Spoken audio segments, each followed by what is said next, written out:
যখন বিশ্বের বড় বড় বিজ্ঞানীদের নাম আসে তখন আমাদের মাথায় আসে Henry Ford, Ritz brothers, Albert Einstein. কিন্তু আপনারা কি ভেবেছেন আপনারা অজানা অন্য কারোর ইনভেনশন ইউজ করেছেন? যেমন ভাবুন, আপনারা আপনার প্রিয় মোবাইল ফোনটিকে যখন চার্জ দিয়ে দিয়েছেন তখন আপনারা কি ইউজ করেছেন? স্বাভাবিক আপনারা বলবেন বিদ্যুৎ। এটা অনেক সিম্পল। কিন্তু আপনারা একটু ভাবেন যে আপনাদের কাকে গুরুত্ব দেওয়া উচিত এই বিদ্যুতের জন্য। এই বিদ্যুতের জন্য আমাদের এই বিজ্ঞানীটি অনেক কষ্ট করেছেন। তিনি বিদ্যুতের আবিষ্কার অনেক ভুল করেছিলেন, কিন্তু তিনি আমাদেরকে এই জিনিসটা দিয়ে গেছেন। আমাদের জীবনে বিদ্যুৎ অনেক ভালো একটা প্রভাব ফেলে। যেমন মানব জীবনে ফ্যান, যেটা আমাদেরকে বাঁচাচ্ছে, এটা কি দিয়ে চলে?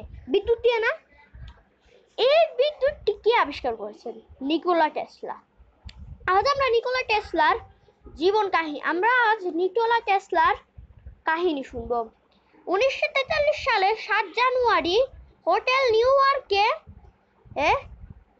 এলিস মোনাকাহান পরিচালিকা 332-7 এর রুমে যায়। যদিও রুমের টানানো ছিল নো ডোন্ট ডিস্টার্ব, কিন্তু তিনি এটা পার করে এটা এড়িয়ে তিনি রুমের ভিতরে ঢুকেন। আর তিনি গিয়ে দেখতে পান 86 বছরের বয়সী এক লোক মাটিতে পড়ে আছে। আর এভাবেই নিকোলা টেসলা মারা গিয়েছেন। নিকোলা টেসলা জন্মগ্রহণ করেন 10 জুলাই 1826 সালে। তিনি জন্মগ্রহণ করেছিলেন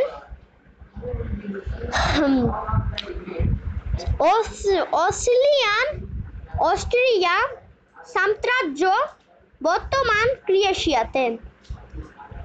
তিনি মরার আগে তিনি পার্কে যেতেন আর তিনি সেখানে গিয়ে কবুতরকে খাবার দিতেন। আর যদি কোনো কবুতর ঘায়েল থাকতো তখন তাকে চিকিৎসা করতেন তিনি।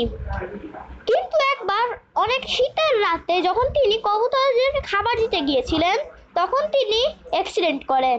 আর এই অ্যাক্সিডেন্ট তিনাকে সারা জীবন ভুগতে হয়। তিনার মৃত্যুর কারণ একটি রোগ ছিল যেটা ওনার গায়ের মধ্যে ছড়িয়ে গিয়েছিল, তাই সে স্টক করেছিলেন রুমের ভিতরে। নিকোলা টেসলা আমাদেরকে অনেক কিছু দিয়ে গিয়েছেন, যেমন বিদ্যুতের জন্য আমরা আজ ফ্যান চালাতে পারছি, ইলেকট্রিসিটির জন্য আমরা মোবাইল চার্জ করতে পারছি, ইলেকট্রিসিটির জন্য আমরা নেট পাচ্ছি। এরকম আরো অনেক জিনিস ইলেকট্রিসিটির জন্য হচ্ছে। আর এই ইলেকট্রিসিটি কিন্তু আমাদেরকে ইনি দিয়ে গেছেন, ওই জন্য আমরা নিকোলা টেসলাকে বেশি গুরুত্ব দিব। তো ভিডিও ভালো লাগলে লাইক করে, শেয়ার করে, সাবস্ক্রাইব করে আমি তো শোনো কোনো ভিডিওতে ততদিনের জন্য বাবাই। আর আপনারা যদি আমার চ্যানেলে 50 সাবস্ক্রাইবার করে দিতে পারেন তাহলে আমি আপনাদের জন্য আমার কিউএনএ নিয়ে আসবো শীঘ্রই। আর ওই কিউএনএতে আমি আমার নাম, ফেস রিভিল সব করব। আর আপনারা চাইলে আমাকে এই ভিডিওতে অনেক কমেন্ট করে প্রশ্ন জিজ্ঞেস করতে পারেন। ইনশাআল্লাহ আমি কমেন্টে সব প্রশ্নের উত্তর আমি কিউএনএতে দিব। ভিডিও ভালো লাগলে লাইক করে, শেয়ার করে, সাবস্ক্রাইব করবেন। আমি তো শোনো কোনো ভিডিওতে ততদিনের জন্য বাই।